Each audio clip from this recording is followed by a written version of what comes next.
Shah Abbas Ram, singa Persia dari Isfahan, bayi di tengah kekacauan. Pada sebuah pagi dingin musim gugur di kota Herat pada abad ke-16, lahirlah seorang bayi laki-laki yang kelak mengguncang dunia Persia.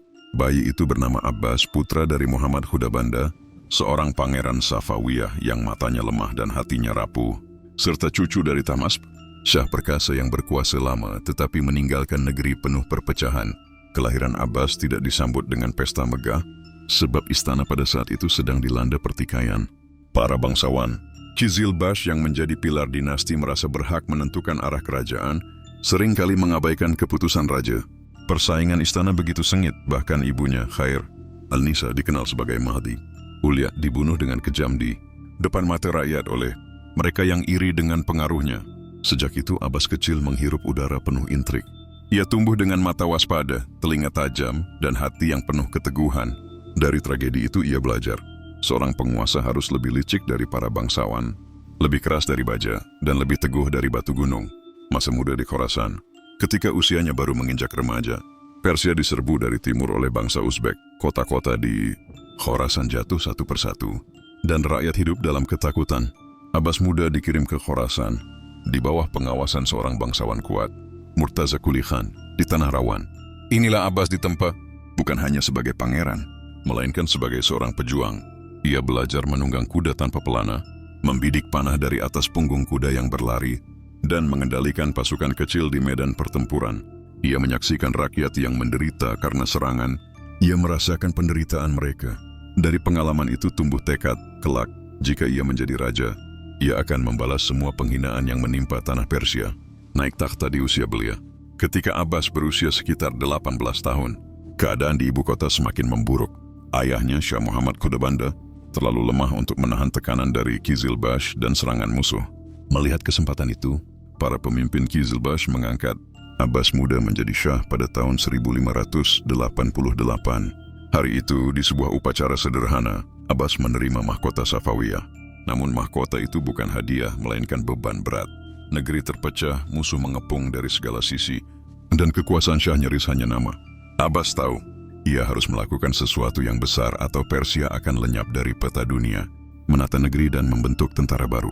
Abbas segera menyadari bahwa musuh terbesar Persia bukan hanya Utsmani di barat atau Uzbek di timur, melainkan para Qizilbash sendiri. Mereka terlalu kuat, terlalu bebas, dan tidak lagi tunduk pada mahkota. Maka ia mulai melaksanakan reformasi militer. Ia menciptakan pasukan baru yang tidak bergantung pada kesetiaan suku. Dari budak Kaukasia, Armenia, Georgia, dan Circassian, ia merekrut ribuan pemuda yang kemudian dilatih dalam disiplin militer modern.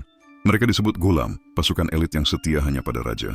Selain itu, Abbas mengadopsi teknologi militer modern, senjata api, meriam, dan taktik perang yang ia pelajari dari Eropa. Ia membangun persenjataan di Isfahan dan mendatangkan penasihat asing untuk melatih pasukan artilerinya, menundukkan musuh-musuh Persia. Dengan pasukan baru itu Abbas mulai bergerak. Di timur, ia mengusir bangsa Uzbek. Setelah pertempuran sengit, Khorasan kembali ke pangkuan Persia. Kota suci Mashhad pun aman, dan peziarah Syiah kembali bisa mendatangi makam Imam Reza. Abbas mendapatkan gelar sebagai pelindung iman Syiah. Di barat, ia berhadapan dengan Utsmani. Abbas dengan sabar menunggu waktu, menguatkan pasukan dan kas negara sebelum menyerang. Akhirnya pada awal abad ke-17, ia melancarkan kampanye militer besar.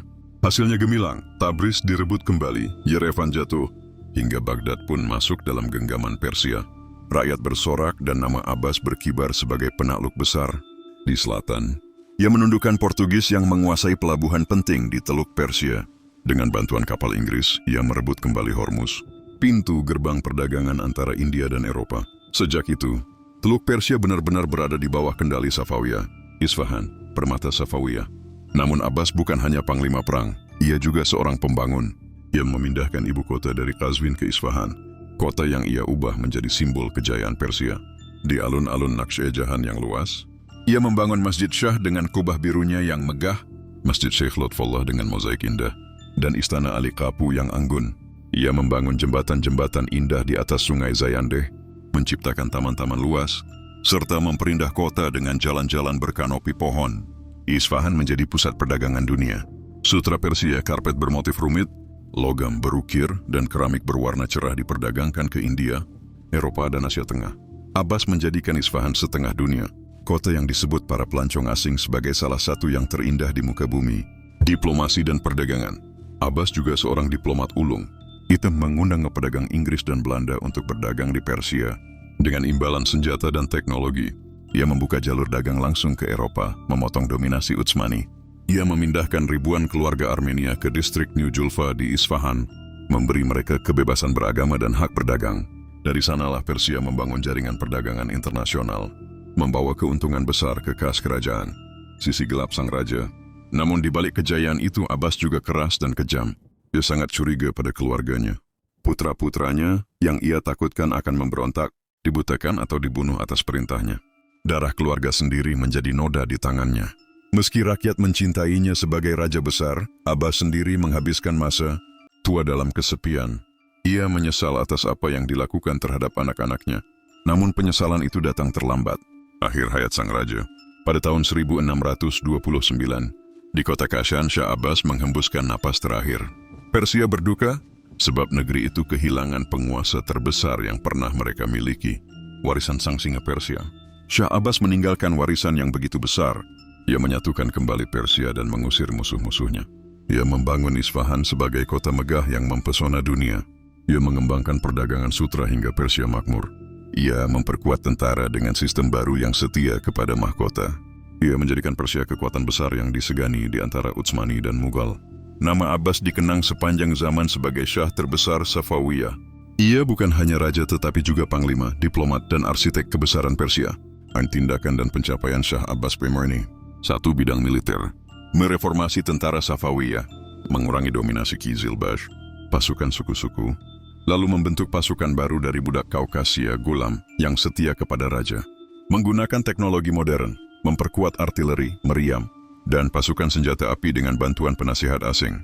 Mengalahkan Uzbek, menaklukkan mereka di Khorasan, mengamankan kota suci Mashhad, mengusir Utsmani, merebut kembali kota-kota penting seperti Tabriz, Yerevan, dan Baghdad. Mengambil alih Teluk Persia, mengalahkan Portugis dengan bantuan Inggris, lalu merebut kembali Pulau Hormuz, sehingga jalur perdagangan berada di bawah kendali Persia. 2. Bidang politik. Mengurangi kekuasaan bangsawan Kizilbash, menggeser kekuatan mereka agar tak bisa mengendalikan kerajaan, memusatkan kekuasaan di tangan Syah. Semua kebijakan besar diputuskan oleh Abbas sendiri, mengangkat pejabat dari kalangan budak dan orang non-Kizilbash sehingga pemerintahan lebih setia kepada raja, membangun sistem administrasi yang lebih efisien, pajak, keamanan, dan pengelolaan tanah lebih teratur. 3. Bidang ekonomi. Mengembangkan perdagangan sutra Persia, menjadikan sutra sebagai komoditas utama ekspor Persia ke India, Rusia, dan Eropa. Membuka jalur dagang langsung ke Eropa, mengurangi dominasi Utsmani yang menguasai jalur perdagangan tradisional, membangun infrastruktur perdagangan, jalan raya, karavanserai, penginapan dagang, jembatan, dan pos keamanan di sepanjang rute dagang. Menghidupkan Isfahan sebagai pusat ekonomi, kota dipenuhi pasar, bengkel kerajinan, dan pusat seni. 4. Bidang budaya dan arsitektur. Membangun Isfahan sebagai ibu kota baru, memindahkan ibu kota dari Qazvin ke Isfahan, mendirikan bangunan megah Masjid Shah, Masjid Sheikh Lutfullah, Istana Ali Qapu, dan Jembatan Siosepol. Mengembangkan seni Persia, lukisan miniatur, karpet, keramik, dan seni kaligrafi mencapai puncaknya. Menjadikan Isfahan sebagai kota indah, alun-alun Naqshi. Jahan disebut sebagai salah satu alun-alun terluas dan terindah di dunia. 5. Bidang agama. Melindungi Syiah, menguatkan identitas Persia sebagai kerajaan Syiah, memperindah tempat suci, memperluas dan mempercantik makam Imam Reza di Mashhad, mendorong ziarah, menjamin keamanan peziarah ke kota-kota suci Syiah, menunjukkan toleransi terbatas. Meski Syiah dominan, ia memberi kebebasan terbatas kepada komunitas Kristen Armenia agar bisa berdagang. 6. Bidang diplomasi. Membangun hubungan dengan Eropa.